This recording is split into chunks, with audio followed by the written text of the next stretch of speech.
Hello, it's good to see you all. I have returned, and it is now time to talk about the day. So let's go ahead and do that. I was woken up early in the morning by my mom. She let me know that we had the guys working on the fence outside getting things ready for the new fence. And right after that, she suggested the idea of making a fun little ad video that using artificial intelligence video generation that basically portrays the two guys as a cowboy, because my mom had a conversation with the guys and one of them said that they knew how to lasso rope, and that gave her the idea of, ooh, this would be a funny little cowboy advertisement video to do. Let's try it out. So I decided to go along with it. We started out by going on Google Gemini, and she said she had the guys say, yeah, we're cool with having our likenesses be used in the video. So she took a picture of them, and then we asked Google's image editor to put them in cowboy costumes. So they were in cowboy costumes. After that, we created a storyboard using Nano Banana 2 that showcased them riding horses and going near a pile of wood, one of them taking out a magical lasso, handing it to the other. The one with the lassos up the wood. Then a big whirlwind happens that causes a house to form, and they walk up and they celebrate the creation of the house. They give each other a high five, and then a little lizard shows up under the house and does a little call me sign that shows their phone number for their business. We decided to give the lizard, which was an iguana, a sombrero and a mustache because we thought that'd be pretty funny. It was a realistic looking iguana too. We eventually got that final result. It took many tries, much trial and tribulation. I'm not going to go over step by step how it all went. All I'm going to say is we switched from Gemini's image and video generator to Google's Flow app to finish it. So, and we just iterated and iterated until we got what we thought was decent enough. We took the footage we liked. I edited it on InShot on my phone, and then we needed some music, so we found some royalty-free celebratory music to play in the background. We found some Mexican music that gave it a certain spice, a certain uniqueness that made it fun to watch. And then we exported the video, and my mom showed the guys, and they got a good laugh out of it, especially with the iguana at the end. We actually had breakfast in between making the video. For breakfast, my mom made me 2 hash browns fried in beef tallow. It's pretty good, but a little soft in the middle, still really good. 2 toasts, 2 eggs, and 2 slices of bacon. All very good. And I had a cup of coffee with some caramel flavoring put in it, as well as some half and half, and that was very nice as well. It's very grateful. My mom provided me a lot of the goods and all the goods, and it was really good. My sister was up.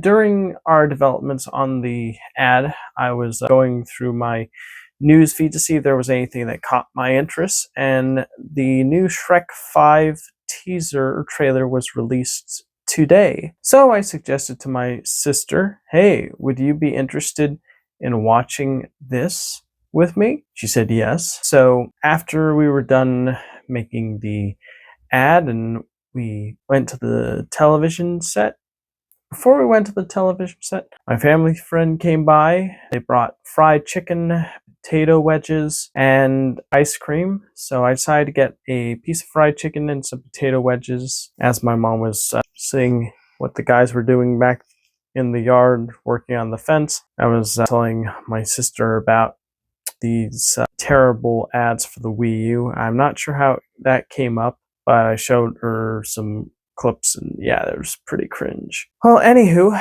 after we were done with that demonstration, we went into the den with some food. My sister had like coleslaw tuna sandwich instead of the fried chicken. Yeah, I love some bites, but found it a bit too greasy. And then we watched this new Shrek 5 trailer. And I was pleasantly surprised.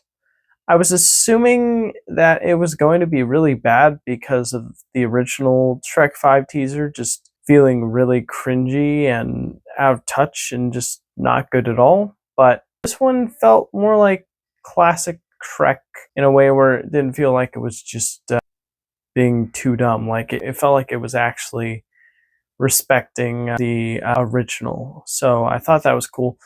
And one of the cooler aspects was the fact that they even referenced the original Shrek from that the story was based on, that the original 2001 movie was based on, like this old Shrek storybook. So that was pretty cool to see that being acknowledged, because personally I didn't even know Shrek the movie was based on a book until one time I was at a public library when I was super young. I was like, I think I was 12 or 13 at the time.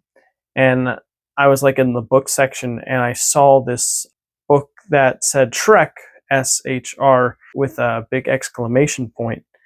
And I was like, wait, this doesn't look like Shrek. Why does he have hair? Why is he wearing this weird clothes that doesn't look like the clothes he wears in the movie? This is odd. And I read through the book and it was like completely different sequence of events to what ended up happening in the final movie.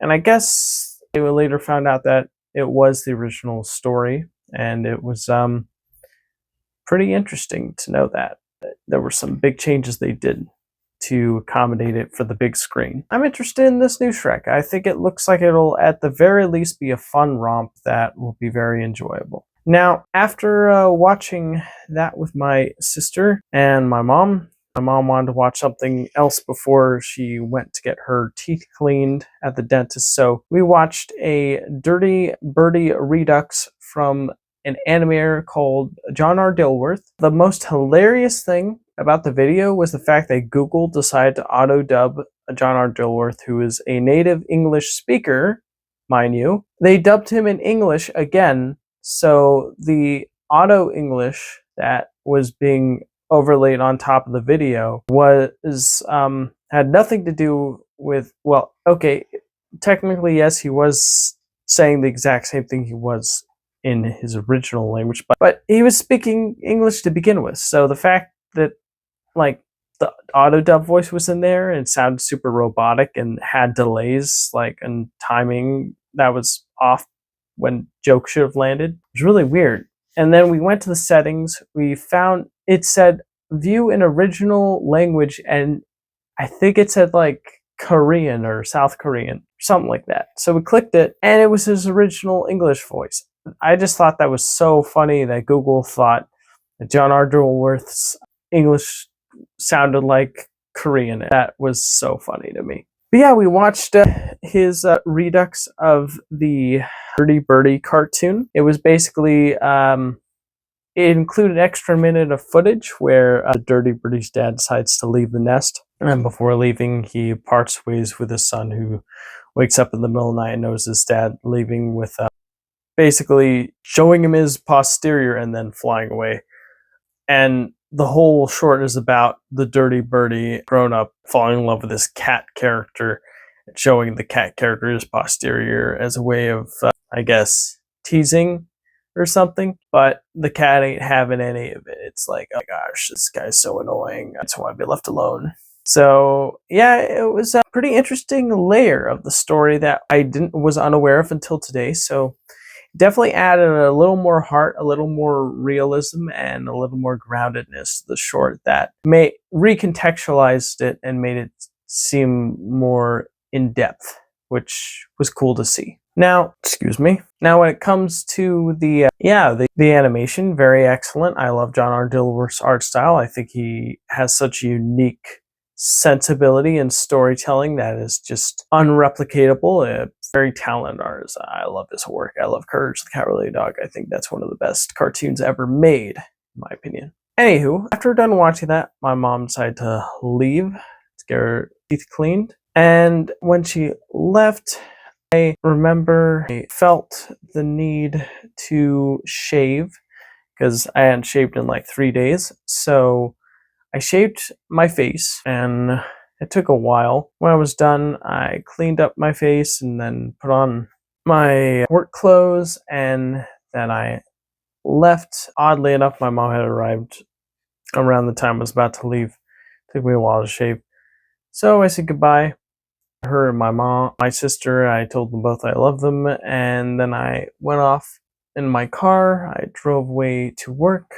When I arrived at work, it was, I brought a Sprite with me, a Sprite Zero Sugar, brought upstairs to have with the mac and cheese in there. And yeah, I was ready to go, put on my sweeping vest, and just, it was a spaghetti doodle day. One moment I was doing sweeps, the next I was bagging endlessly, and the next I was bringing food out to customers. So it was very busy. One of my coworkers decided to give me 2 cookies, a snickerdoodle and chocolate. I was very grateful, and they were really good cookies, by the way. Really enjoyed those. So I was very grateful for that. And yeah, first break I did some breath work. That was nice. On my lunch break, I had a Goodles mac and cheese container. I didn't want to burn, so I tried to look up some ways of avoiding that online. I found out stop it halfway through, stir it around, and then start it again and see if that works. It worked out a little better, I suppose. Yeah, and I was like listening to a documentary about like this lady claiming that her son was abducted by aliens on the Eyes on Cinema YouTube channel. I think it's like the most recent video that's released at the time of this video's recording. So that was pretty interesting. And yeah, went downstairs, punched back in, took out the trash, refilled the bags, wiped down all the check stands, did go backs and got some help from a coworker, closed the produce blinds, punched in all my sweeps, got some Krispy Kreme spiral mini donuts. I haven't eaten them yet, saving them for the morning. Punched out, said goodnight to my boss and my co-manager, went in my car, drove home. When I got home, I wanted to get some cereal, but when I grabbed the cereal, I accidentally dropped it and a big cereal mess spilled everywhere, so I had to sweep that up and throw it away and then throw away the trash because it was completely full in the kitchen. My mom wanted to see what's going on. I told her what happened. My sister was outside when I was throwing out the trash, so I told her what happened too. So I threw out the trash. My sister told me the 2 cats we have, Malcolm and Calmy, were in the room and I was welcome to pet them, so I went into my mom's room, knocking on the door, asking if it'd be alright if I could come in. She said yes, and I went in and I pet the cats, and yeah, they were great. I loved them.